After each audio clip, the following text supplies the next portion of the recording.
it's important that the people of South Dakota recognize that we are the strongest here in the state than we've been in the 133 years that we've existed. Our economy is strong, our people are strong, we're doing incredible things, taking care of each other, and that really is something that we need to carry with and plan for the future. Mm-hmm. Tell me a little bit with the heartbeat bill, I'm gonna call it that, that you are bringing. We've talked a little bit about the Supreme Court and how that factors in the decision in regards to abortion bills or any legislation. Why is now the time?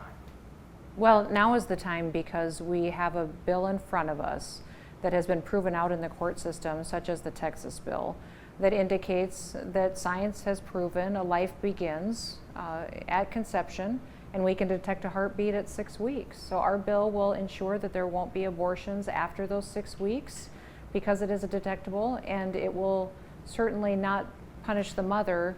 It would not even have the state involved in any consequences of that. It would be an outside party that would go and have punitive effects on that physician that did conduct an abortion against the law.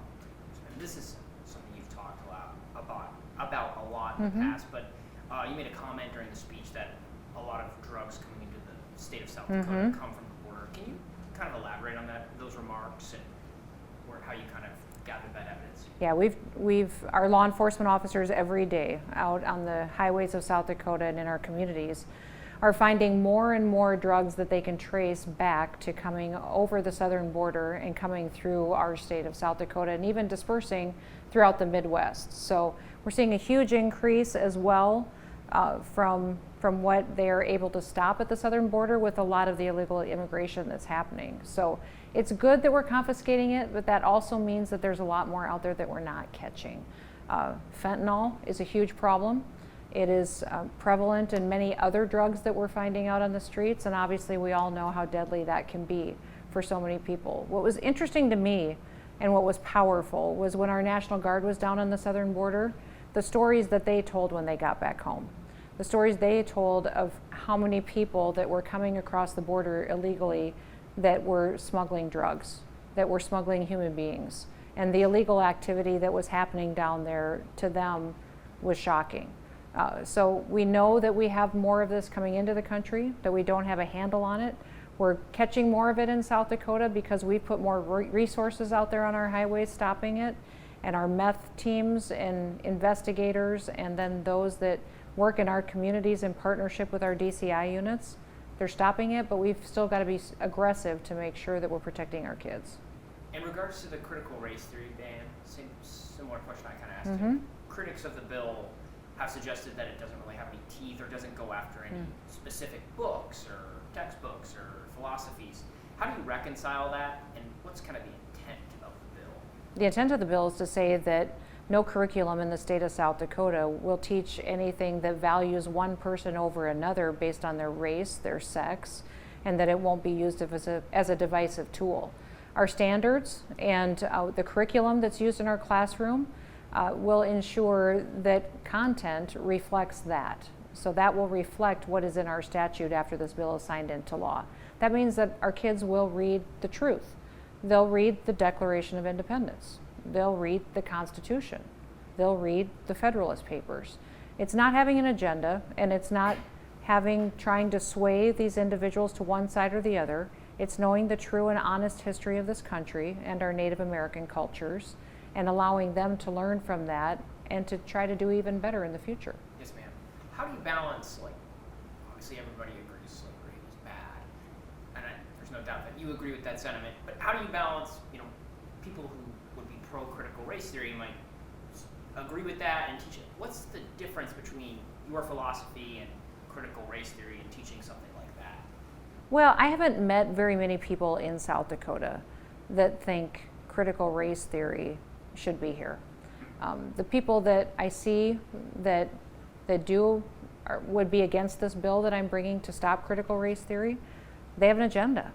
They want to sway someone's way of thinking into thinking that our country is bad, that it being a republic and using a democracy to run our federal government and our state government is wrong.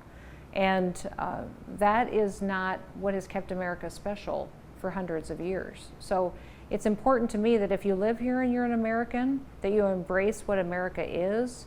And by making sure that critical race theory is not taught in South Dakota, that will make sure that our children will know the value of living in this country. Say I'm a high school teacher, social studies at Lincoln, and I am teaching critical race theory. Would there be any sort of a punishment attached to said bill, or would there be any sort of enforcement mechanism for teaching critical race theory would now be against the law? Yes, the oversight happens. That school board makes a lot of decisions in that school, but there is oversight within the Department of Education to ensure that that is stopped. Yes, ma'am. Thank you. You talked a little bit about how there's even more revenue available this year than originally anticipated even a month ago. Yes. Can you kind of elaborate on how that came to be, or what that conversation looked like, or what exactly that revenue is? So we have every month get revenue reports in from our sales tax numbers, which is the largest funding source of our state budget. And we saw dramatic increases again in the month of December, which was very different than what we saw in previous years because it is reporting from the month earlier. So I expect bigger numbers even in January. That's typical during legislative session. But for our state, it's good news. That means that our economy is growing. We already had the strongest economy in the nation, and we're even outperforming that. So for me, what I take from that is that our conservative approach to being fiscally responsible to the taxpayers and making sure that we're putting money into reserves, we're paying off debt, we're investing in long-term infrastructure, that's securing our credit rating in the state. We have a AAA credit rating. We have a fully funded pension plan here. We have made wise decisions for many years, and now South Dakota is really reaping the benefits of what we've done even in this last year to make sure that we do even better. Yes, ma'am.